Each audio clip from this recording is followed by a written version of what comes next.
How's it going, everyone? It's GadgetsBoy. Welcome to another video. And as always in England, it's raining out here today. And today's probably the only day for now that I'm going to get hold of this car. This is the new Mini fully electric car. And we saw this last year. And it's actually nicer to be in it now, to actually drive it, because last year it was just a launch event and they drove it around and stuff. And we just saw it, took pictures and whatnot, found out about the car, what the messaging is. But now we can actually drive it. I can actually drive it on road. I'm out here in Oxford at the moment, and it's absolutely tipping it down here. No sunshine, as you can see the background is very grey. But yeah, I'm sat in the car right now, just deciding at what point I'm going to go out and show you guys the exterior, and we go through what the car is all about. I'm actually excited about this. It's got so much going for it.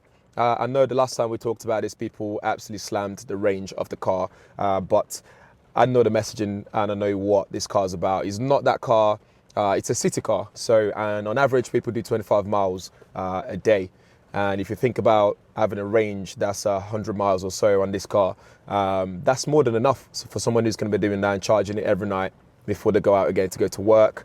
It's got brake energy recuperation. So every time you take your foot off the accelerator, it's going to regain some energy as well, which is pretty cool. So it's kind of economic in that way, and it's very functional in that way as well, which is pretty cool. It's got different modes. You can still go fast, and because it's electric, it goes really quick as well. So you can imagine how that works. And it's got some nice branding.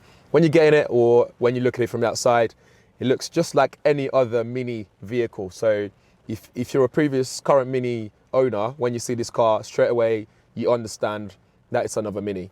It doesn't look different as such, apart from hints, tiny little hints here and there to make it look like an electric car. And this is the first fully electric car from Mini, so I'm excited to have a look at this. It's not the first time they've dabbled. They've done plug-in hybrid before. So again, this is a fully electric car. But yeah, let's show you around the car, see the design and stuff, and see what's slightly different from what you'd get in a normal Mini. And then come back inside, away from the rain, which I'll probably look soaked by the time I come back in the car. But for now, yes, let's have a look at the exterior of the car. This is the all-new fully electric Mini, as you can see in front of you there. You got 17-inch alloys on this model here, so this is level 2. They come in different level up to level 3, which means different configuration. So do check out the website, links are in the description. You got that nice spoiler on the back right there, which looks really nice and sporty for the car. So this is got the Cooper S badge on the back. So if you're used to a Mini car, you see that. You just get familiar with that straight away. And if you look on that charging port on the side in that area there, that's got that fully electric Mini logo. As you're going to start seeing on the road, the more they make more electric cars, hopefully we'll see that. It's got that Union Jack thing there, so the design's still there. And you've got the logo on the back again, so that tells you this is level 2, which is right there. And if we carry on around the car, you've got electric mirrors, which also folds on this configuration. You've got that logo again on that side. You've got that LED lights as standard on this as well. So on the front grille, you see that that's closed off because it's an electric car, so you don't need any suction for extra cooling or anything like that to be happening here. So that's what that looks like on the front. So it just looks like a standard Mini. If you look at it, it doesn't look any different, which I quite like. They've kept that there. The design language is the same. Which is cool. So in terms of spec, this has got 135 kilowatts battery pack in there. So that's 184 horsepower for those who want to know, the petrol heads out there. Now, this will dish out 270 Newton meters of torque, and you can really feel it as well. One thing you need to get used to though is because of that brake recuperation energy system there, every time you take your foot off the gas, be prepared that the car will just kind of feel like you've actually tapped the brake. So if you're driving, you need to get used to that as well. So this will do 0 to 62 in 7.3 seconds. So decent for the road for city driving. And Mini have quoted up to 145 miles in terms of range, and that's the WLTP sort of system there. This is compatible with fast charging as well. So in terms of that charging time, you can really get it back up to 100% in no time, which is pretty cool. You got 32.6 kilowatts hour T-shaped lithium-ion battery in there. But yeah, that's it for the exterior of the car. Guys, if you want to know more about that, again, as always, just ask me in the comments below. But just a quick walk around again, you can see there, really nice looking car. This particular color here is the British Racing Green color. Again, it looks really nice, it's quite striking. Probably not a color that I would go for personally. I quite like the gray with a mix of yellow and stuff that you guys might have seen on my Instagram before. which you might see other videos online as well for that. That's the sort of color that I would have probably gone for.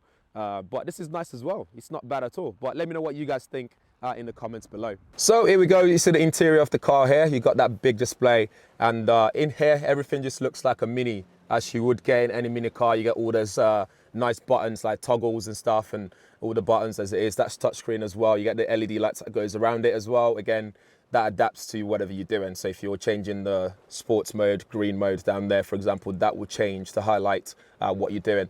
And what you notice is if we move over to the right here, what's new is this display here. So the instrument cluster there is kind of different. It gives you a lot of information. In fact, I think you should get used to it.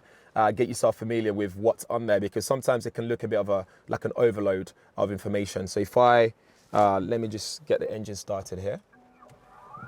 It makes that engine start noise, which is pretty cool. And then if you go in here, you can see what I mean. So you have a lot of information here, what's going on here. You got mapping information at the bottom there. So there's no heads-up display in this configuration. I don't know if you can get it at all.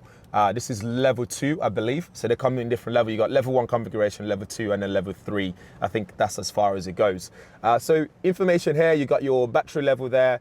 You got your rev counter, but then that tells you when it's in charge. So your brake, energy recuperation, you got e-power, and then etc. You got your speed, e-drive right at the top.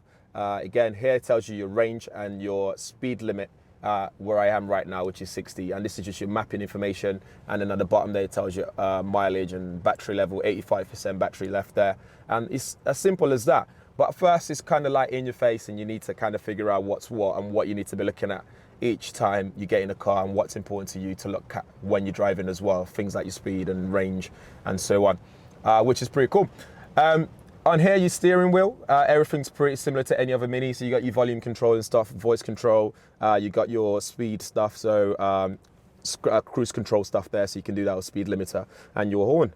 And this steering is got this nice leather finishing, which is pretty cool, and a nice grip on there as well. So if you're gonna get in sports mode, that's probably useful for you. There's no D-shape steering here, which is fine for me. It's not a big deal for this kind of caliber of car. Going back here, we've got this instrument, the display area there. You got this number buttons that you can configure to do different things like mapping locations and stuff. You got dual climate control system there, which you can control. I don't know if you can sync it, I'm not sure. But here is touchscreen, like I mentioned, or if we come down here, we can also control it using this control area here. So if you press navigation, it just takes you to navigation to start setting it up, or map to go back to your sat nav if you already programmed where you're going. And you got that gear stick as well, which is different from your regular Mini. Again, that's your electrification sort of design, I'm guessing. That's what they're going for there. Going back up, we can go through some of this operation here. It's very simple. This is what I like about the Mini screen here. Infotainment system is very minimalist. There's not a lot to go through, so you're not going to get confused. In communication, for example, you just got your contacts, assistants, and so on. You can scroll up and down. If you go back out, we go in here. That's your notifications right at the top. There's no notifications for me. And then if you go back out to music or media in general, you can see you got Audible, Spotify, that's connected to my phone. You got DAB and so on. If you press side, go back again, you got your sat nav options there for navigation, so you can easily enter your information there as you wish to do so. And then you got your My Mini. This is a bit where you need to also get familiar with. You can go in and out of there whenever you want. So you can go, if I go to the top, you got vehicle settings, so you can change your speed limit assist, intelligent safety. You can configure green. Again, that's on what happens when you go on green. So you get tip at 50 miles per hour. You can configure all that. Again, that's just for energy efficiency, so that you can save energy and stuff. You can do auxiliary climate control, so you can get things warming up before you get in the car, keep it nice and toasty before you get in. It's not activated right now. And then if I go back out, there's more to do there. System settings. You can plan your charging, climate control stuff. You can get a different driving profile. You've got technology in action that shows you what's happening in terms of consumption. So you get your range potential. Depending on what you do, it tells you what you can potentially do to increase the range. So if I come out of settings, you got com, which is just browsing the web. That's probably something I don't really wouldn't use, but that's where you can download your applications, online search, all that kind of stuff. So if you get lost, for example, you can quickly search online for a restaurant, for example, and navigate your way through where you need to go. But besides that, it's just pretty much what you get on there. You can change your mode and whatnot, put it back into GadgetsBoy, so it's connected to my phone. And that's about it for that area. If we move down here, we've got one USB port over there. Again, as an electric car, I'm guessing they don't want you charging multiple devices. There's no wireless charging area. You got bottle holder there. And if we go where the armrest is and lift that up, there's no wireless charging, there's no Qi wireless charging, but you do get that speaker grill looking thing on the side, which I think is cool. And you can lift that up and adjust accordingly. You can raise it higher up, or you can put it all the way down, and it's got a nice soft finishing. So if you rest your elbow on it, you're not gonna get, it's not gonna hurt or become annoying over time, which is pretty cool. And then up top there, you got your toggle again there for your lighting in there, so you can just tap that and that comes on, tap that goes off, and that's about it really. You got your mirror there with lights over there as well. Hello. That's about it for the interior. And if you want to see the seats, you got nice fabric finishing, which is nice and soft as well, but I think you can configure that to whatever you want. Maybe you want fully leather interior, you can configure that as well. It's got heated seats, which I really like. I'm a big fan of heated seats. And you've also got a rear view camera as well for reversing and parking and so on. So you stick in reverse and that comes on, and you got your marking as well. I'm just gonna take that out to stop the beeping. And the marking will allow you to basically park properly. Parallel parking, that kind of stuff. You can see the rain hitting the camera on the back already.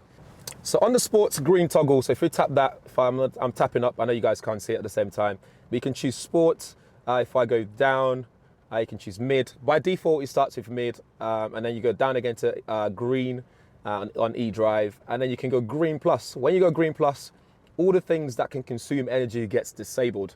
So that way you get a really, really efficient range. Like you get more range out of it, and you can that will tell you in the car. So if I go here, you can see that has gone up now to 94 miles. But if I go all the way to even mid, you can start to see the difference. That goes down to 82 miles in terms of range left in the car. Back here, if I toggle that again, so in sports, for example, I can tap that. So we go back here, we got sports, it shows you the screen, go back down to green, and then you can configure green if you like to do so. So if I tap that, you can see your limit and stuff, where it starts to give you tips and stuff on how to gain more energy. And green plus is fully auto configured. You can see that light, as I was talking about earlier, around the ring, that changes, which I quite like. It's pretty cool.